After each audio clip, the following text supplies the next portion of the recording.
दोस्तों, क्या 2024 में मोदी सत्ता त्याग देंगे? क्योंकि लोकसभा की 543 सीटों के लिए अगले साल होने वाले चुनावों में अगर भाजपा को बहुमत प्राप्त नहीं होता है तो मोदी सत्ता से बाहर हो जाएंगे और विपक्ष की सरकार दिल्ली में काबिज हो जाएगी।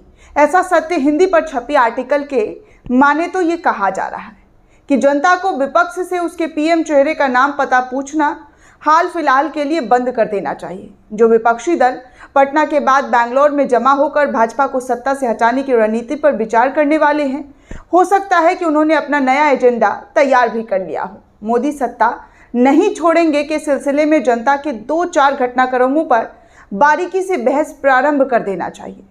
पहली तो यह है कि महत्वाकांक्षी सेंट्रल विस्टा परियोजना के दूसरे कार्यों को रोका। सबसे पहले नया संसद भवन तैयार कराने के पीछे कोई तो जबरदस्त कारण होगा ही, ऐसा इस आर्टिकल में कहा गया है। वो क्या था? दूसरा ये कि देश का ध्यान इतनी चतुराई के साथ पवित्र संगोल अथवा राजदंड विवाद में जोत दिया गया कि किसी ने पूछा ही नहीं कि नए संसद भवन में लोकसभा की सीटों की संख्या 543 से बढ़कर 888 और राज्यसभा की 245 से 250 से बढ़कर 384 करने के पीछे का मंतव्य क्या हो सकता है। किसी ने इस पर ध्यान ही नहीं दिया कि बहुत चालाकी से राज्य जो नया सेंट्रल विस्टा बना है उसमें सीट्स बढ़ा दिए गए हैं। इन बढ़ी हुई सीटों का 2024 के चुनावों में क्या संबंध माना जाए? मोदी सरकार अगर सत्ता में वापसी की तैयारी में जोर शोर से जुटी है और नए संसद भवन की बढ़ी हुई सीटों में उनका कोई संबंध है तो हाल ही के कुछ घटनाक्रमों पर नज़र दौड़ाई जा सकती है। दोस्तों, इस पर अगर नज़र दौड़ाकर देखेंगे तो आपको सब समझ में आएगा। इन घटनाक्रमों में जदयू सांसद हरिवंश नारायण सिंह की पिछले दिनों बिहार के मुख्यमंत्री और विपक्षी एकता के सूत्रधार नीतीश कुमार के साथ पटना में हुई 1.5 घंटे की बातचीत को भी शामिल किया जा सकता है। कोई तो महत्वपूर्ण विषय रहा होगा कि जदयू सांसद रहते हुए भाजपा के साथ, जी हाँ, भाजपा के साथ केंद्र में महत्वपूर्ण भूमिका निभाने वाले हरिवंश नारायण सिंह ने बरसों बरस बाद नीतीश कुमार के साथ इतनी लंबा चर्चा करना ज़रूरी समझा। इतनी लंबी बातचीत इन दोनों के बीच हुई। हरिवंश नारायण सिंह सबसे ज़्यादा चर्चा में तब आए थे जब राज्यसभा की आसंदी पर उनकी उपस्थिति के दौरान विवादास्पद कृषि कानून से संबंधित विधेयक को सदन की स्वीकृति प्राप्त हुई थी। उसके बाद देश में जो कुछ घटित हुआ था उसकी स्मृति आज भी कायम है। काले कृषि कानून को वापस लेने की मांग को लेकर लंबे आंदोलन के दौरान 700 से अधिक लोगों को अपना बलिदान देना पड़ा था। जो गतिविधियां इस समय मौन रूप से चल रही है उन पर गौर किया जाए तो विधानसभा चुनावों में लगातार हो रही पराजयों के बीच भाजपा सरकार का अचानक से प्रेम देश की महिलाओं को लोकसभा में आरक्षण प्रदान करने के प्रति जाग उठा है। क्या अचंभा नहीं व्यक्त किया जाना चाहिए कि मोदी सरकार का ये प्रेम तब जागा है जब नए चुनाव होने जा रहे हैं। पिछले 9 सालों में सत्ता भी नहीं हिली। पिछले 9 सालों में ऐसा कोई भी फरमान नहीं लाया गया। कोई तो कारण होगा ना।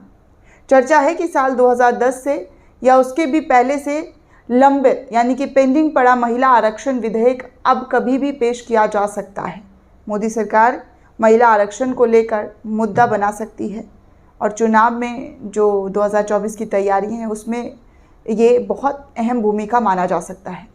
गौर करने वाली बात तो ये भी हो सकती है क्योंकि पुराना विधेयक तब भी, जी हाँ, तब की संसद के अवसान के साथ लैप्स हो चुका था। नया विधेयक संभवतः पुराना वाला नहीं होगा, यानी महिलाओं को आरक्षण दिया जाना तो प्रस्तावित होगा पर ना तो वर्तमान की 543 सीटों में से ही 1/3 पर और ना ही पूर्व में सुझाई गई प्रक्रिया यानी कि आरक्षित सीटों का राज्य या केंद्र शासित प्रदेश के अलग अलग क्षेत्रों में विक्रय रोटेशनल आधार पर आवंटन के अनुसार होगा। गणित समझाया जा रहा है कि 2024 के चुनावों में भाजपा की सीट अगर कम भी हो जाए तो उसका वोट शेयर 2019 वाला ही कायम रहेगा। तब भी महिला आरक्षण सरकार की सत्ता में वापसी करा सकता है। कैसे? बताया जाता है कि 543 सीटों पर तो चुनाव पहले की तरह ही होंगे पर लोकसभा में महिलाओं के लिए 280 नई सीटें जोड़ दी जाएगी।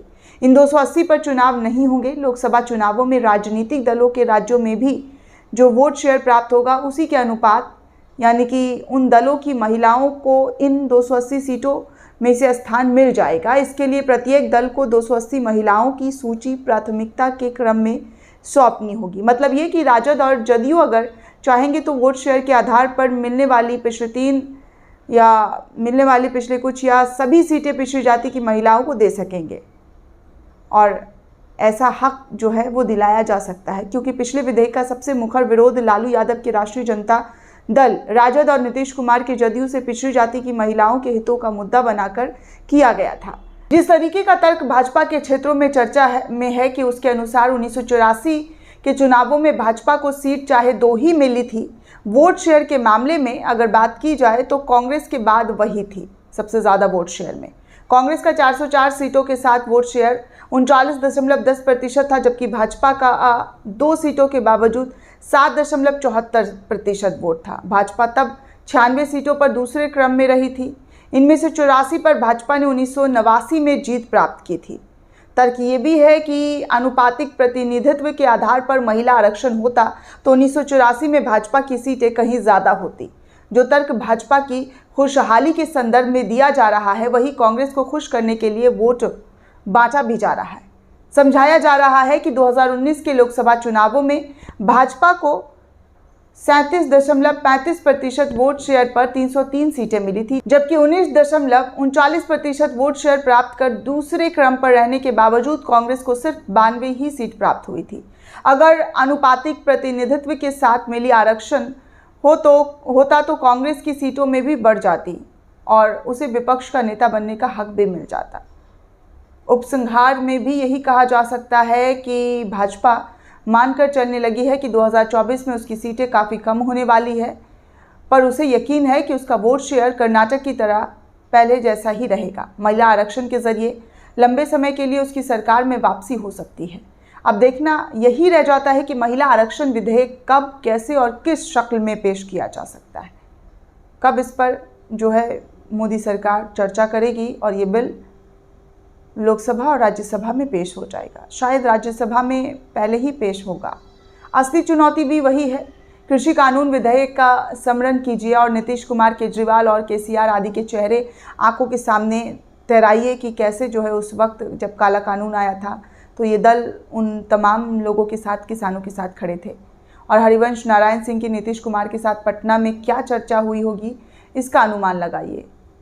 ये समझ में आ जाएगा कि क्या राजनीति चल रही है। अमित शाह की चेतावनी और जांच एजेंसियों की क्षमताओं का ध्यान कीजिए और आखिर में मन की बात सुनिए कि 2024 के चुनावों के बाद सत्ता में वापसी के लिए भाजपा क्या क्या कर सकती है। क्या विपक्षी पार्टियां सरकार के विधेयक का समर्थन कर देगी? नहीं करेगी तो देश की राजनीतिक स्थितियां क्या बनेगी? सोचकर ये भी देखिए कि लाडली बहनों की उपस्थिति से लेकर उज्ज्वला योजना, जो 823 सदस्यीय नई लोकसभा कैसी नज़र आने वाली है। तो ये सब पर ध्यान दीजिए और 2024 की जो तैयारियां हैं उस पर भाजपा का क्या एम होगा, किस तरीके से भाजपा 2024 की तैयारी करेगी, क्योंकि जो बीजेपी 2014 और 19 में जिस कंडीशन में थी वो 2024 में नहीं है। और इन्हीं सब मुद्दों को आगे करके भाजपा शायद 2024 की तैयारियों में जुट सकती है, क्योंकि यूसीसी यूनिफॉर्म सिविल कोड का भी मामला बीजेपी की तरफ से दे दिया गया है। हालांकि विपक्ष इस पर पहले से ही मौन थी, चुप थी, लेकिन बार बार विपक्ष को नाम लेकर के मोदी जी ने यह ऐलान तो कर दिया है कि उनका यूसीसी बिल लाने का जो सपना है, जो उनका सोच है, वो जग जाहिर हो गया है। इसी तरीके से महिला आरक्षण को लेकर भी भाजपा कोई ना कोई कड़ा स्टेप ले सकती है। हालांकि अगर इन तमाम मुद्दों को वो भुना नहीं पाई तो 2024 जीतना उनके लिए बहुत ज़्यादा मुश्किल होने वाला है। दोस्तों, इस पूरे रिपोर्ट को लेकर आप क्या सोचते हैं, आपकी क्या प्रतिक्रिया है, हमें कमेंट करके जवाब दीजिएगा। साथ ही साथ चैनल को सब्सक्राइब करना बिल्कुल भी ना भूलें।